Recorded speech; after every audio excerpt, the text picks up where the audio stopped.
हम हमेशा,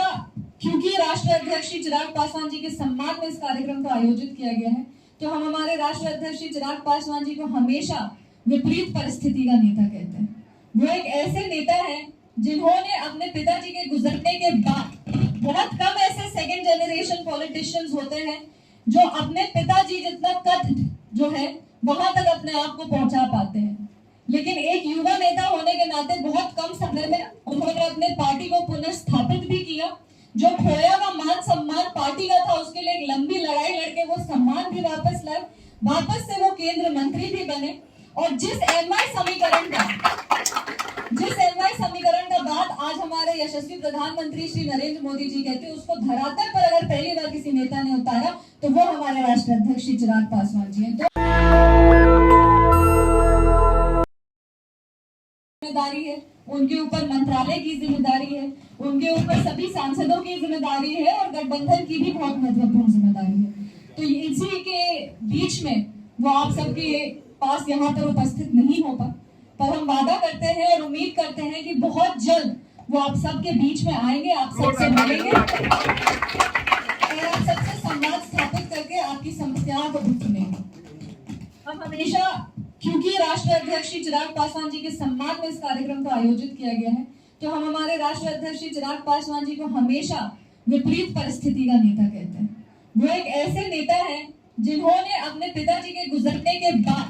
बहुत कम ऐसे सेकेंड जनरेशन पॉलिटिशियंस होते हैं जो अपने पिताजी जितना कद जो है वहां तक अपने आप को पहुंचा पाते हैं, लेकिन एक युवा नेता होने के नाते बहुत कम समय में उन्होंने अपने पार्टी को पुनर्स्थापित भी किया। जो खोया हुआ मान सम्मान पार्टी का था, उसके लिए एक लंबी लड़ाई लड़के वो सम्मान भी वापस लाए, वापस से वो केंद्र मंत्री भी बने। और जिस एमआई समीकरण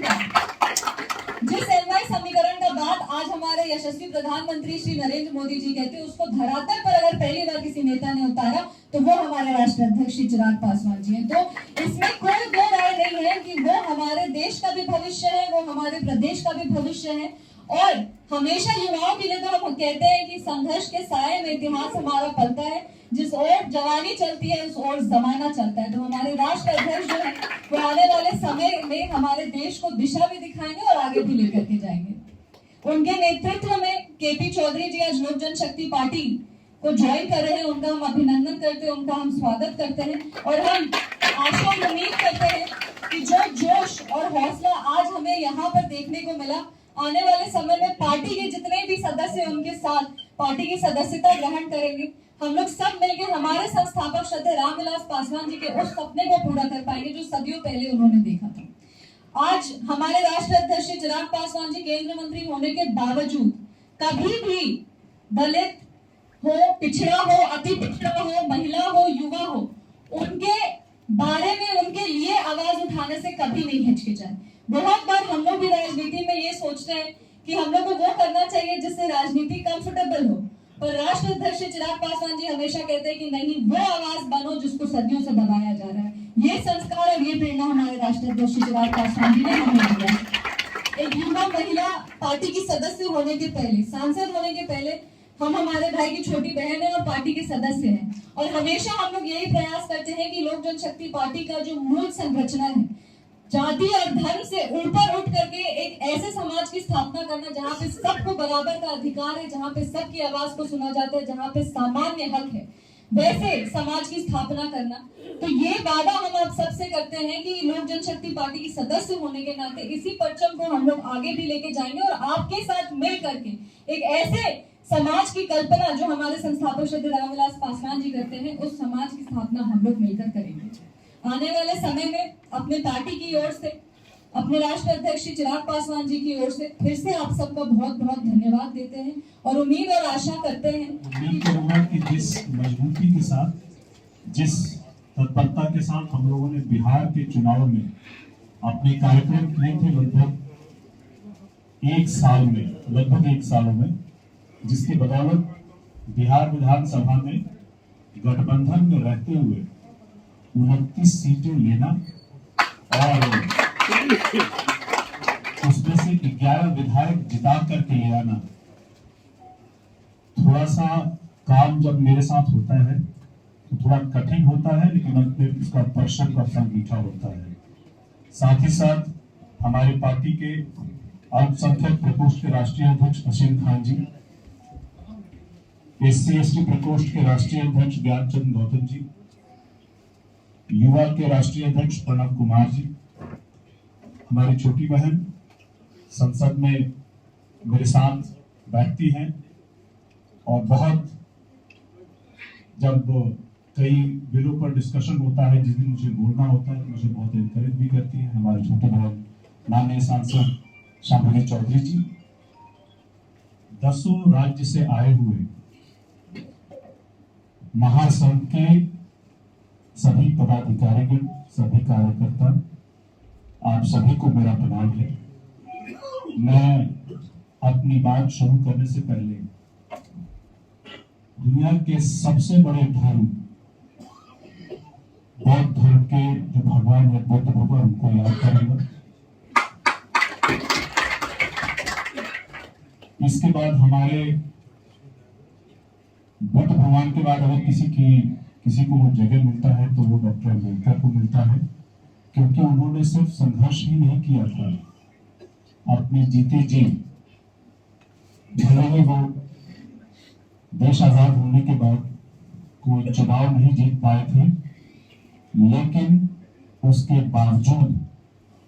वो इतने मोटिवेटेड थे कि वो आपके लिए संविधान में ऐसी व्यवस्था करके गए हैं कि जिसके कारण हमारा समाज आज सशक्त हुआ है। आज जिस जगह पे पहुंचा है ये सिर्फ और सिर्फ डॉक्टर अम्बेडकर की देन है। आप याद कीजिएगा, उन्होंने जिंदगी में बहुत कष्ट झेले हैं, चाहे पढ़ाई को लेकर के हो, अलग अलग डिग्रियां को लेकर के हो, और आज भी जब वो कहते हैं कि उनके पास 32 डिग्रियां थी और उन डिग्री में अलग अलग जब खोजते हैं तो ये भूल जाते हैं कि वो ऐसे शख्स पे आवाज उठा रहे हैं जिसके पास अगर 32 डिग्रियां थी तो वो विजन दिखा जो कोई नहीं देख पाया था। पूना पैक्ट सबसे बड़ा पूरे समाज के साथ सबसे बड़ा विश्वासघात था, क्योंकि जो उन्होंने ब्रिटिश सरकार के समय में कम्युनल अवार्ड की बात की थी, अगर वो उसमें सक्षम होते तो आज हमारा समाज कहीं से कहीं और होता, लेकिन इसको पूना पैक्ट के माध्यम से खत्म कर दिया गया था। लेकिन जब देश का संविधान लिखने की बारी आई तो बाबा साहब से बड़ा सक्षम कोई दक्ष आदमी पूरे हिंदुस्तान में नहीं था। साथियों, उसके बाद मैं याद करूंगा हमारे पार्टी के संस्थापक स्वर्गीय रामविलास पासवान जी उनका मैं याद करूंगा। मैंने अपनी जिंदगी के लगभग 15 साल उनके सानिध्य में गुजारा है, जहां पर उनका मैं दामाद तो था, लेकिन मैं घर का बड़ा बेटा भी था, और जो बड़े बेटे का दायित्व होता है उनके जो अनुभव थे उन्होंने मुझे सारे बताए थे, जिस कारण से बहुत सारी जब गलतियां मैं आज करता हूं तो उनको याद करता हूं, क्योंकि उनकी दी हुई सीख अगर वो आज हमारे साथ होते तो जरूर मुझे समझाते, मुझे बताते कि इसको बेहतर कैसे करना है। आज उनकी कमी बहुत महसूस होती है, लेकिन कोई बात नहीं, हम लोग गलती करके भी आगे बढ़ रहे हैं और अच्छा कर रहे हैं। साथियों, हमारे राष्ट्रीय अध्यक्ष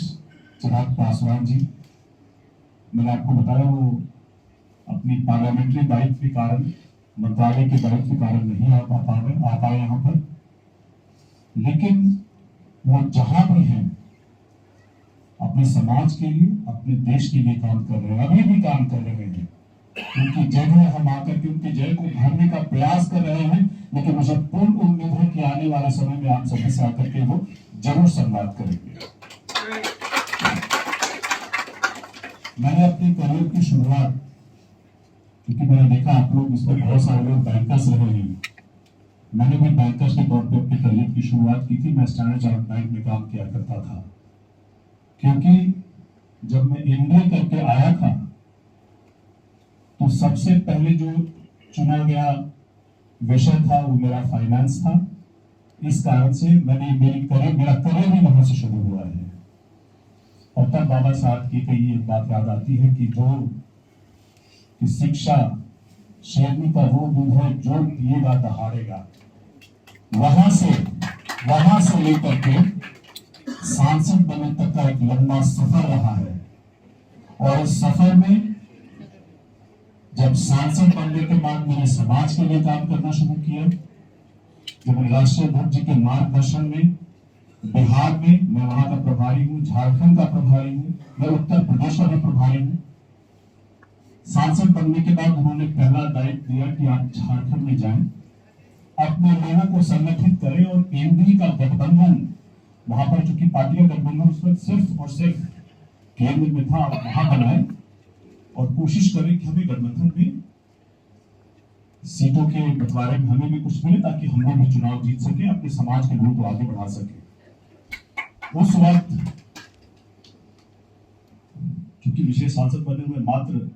2 महीने हुए थे, मुझे पता नहीं था, लेकिन मैं गया। मैं इसी तरह से मैंने कई सारी सभाएं की पूरे झारखंड में और 3 बड़ी सभाएं की हम लोगों ने। और इन 3 बड़ी सभा में जब समाज की ताकत दिखी तो एनडीए गठबंधन ने हम लोगों को उस वक्त चुनाव लड़ने के लिए मात्र 1 सीट दी थी, लेकिन वो 1 सीट भाजपा ने नहीं दी थी, वो हम लोगों ने अपनी पसंद की ली थी। और वहां से आज हमारे जनार्दन पासवान जी विधायक हैं और अब झारखंड के कार्यकारी प्रदेश अध्यक्ष भी हैं और वो समाज को आगे बढ़ाने का काम कर रहे हैं और पार्टी को आगे बढ़ाने का काम कर रहे हैं। वहां के प्रयोग से वो संतुष्ट होकर के उन्होंने कहा कि बिहार में भी चूंकि साल भर बाद चुनाव है, आपको काम करना चाहिए। बिहार में मैं बैठूंगा तो मैं निश्चित तरीके से बताऊंगा, लेकिन हम लोगों ने जो छोटे छोटे हर जिले में जाकर के कार्यक्रम शुरू किया, हमने पूरे समाज को संगठित करने का कार्य शुरू किया और इसके बाद 7 बड़ी सभाएं की, नव संकल्प महासभा। उन सभाओं के माध्यम से मतलब जितनी बड़ी सभा आप प्रधानमंत्री जी का सोच सकते हैं, हमारी कोई भी सभा उससे कम नहीं थी। और पहली बार पार्टी के इतिहास में यह हुआ कि हम लोगों ने उस स्तर की सभा की। हमारे समाज के लोगों को भी लगा, हमारे बिहार के लोगों को भी लगा कि अब हम उस स्तर पर की तरफ बढ़ रहे हैं जहां हम अपने समाज के लिए कुछ बड़ा कर पाएंगे। उन कार्यक्रमों की सफलता से हमें एनडीए गठबंधन में 29 सीटें मिली। आज हमारे 19 विधायक हैं और उन 19 विधायकों में से कम 4 अपने समाज के लोग हैं, जिसमें से आज एक मंत्री भी है,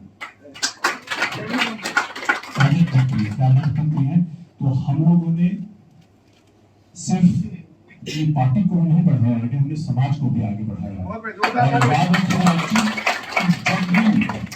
आप अपने समाज को आगे बढ़ाते हैं तो आपकी पार्टी भी सफलता बढ़ेगी, आप भी मजबूत होंगे, आपका समाज भी मजबूत होगा और आपकी पार्टी भी मजबूत होगी। और अब यही दायित्व हम लोगों ने उत्तर प्रदेश में शुरू किया है। आने वाले समय में उत्तर प्रदेश में हम लोग क्या कार्यक्रम करेंगे, कैसे करेंगे,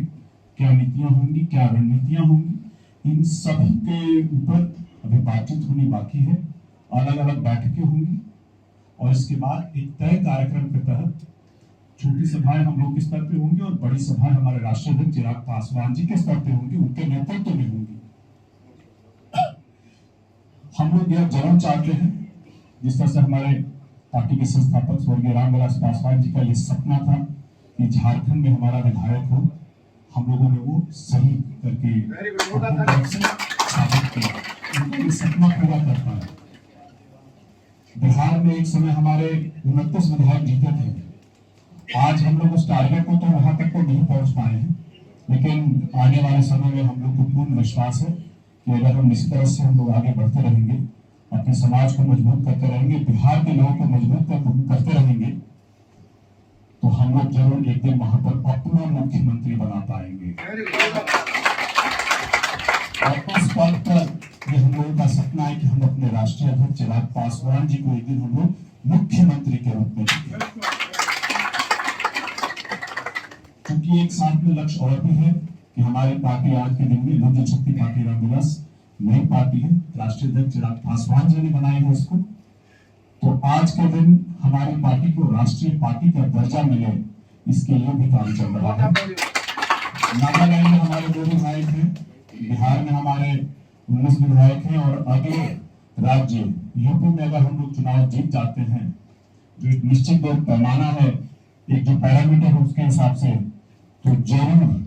हमारी पार्टी राष्ट्रीय पार्टी बन जाएगी और हमारे पार्टी के संस्थापक स्वर्गीय रामविलास पासवान जी का जो सपना था राष्ट्रीय पार्टी बनाने का, वो हम पूरा कर पाएंगे। साथियों, जरूरी है कि हम लोग जब पार्टी को आगे बढ़ाने की बात कर रहे होते हैं, हम समाज को आगे बढ़ाने की बात कर रहे होते हैं, तो हम दाएं और बाएं तरफ जरूर देखें।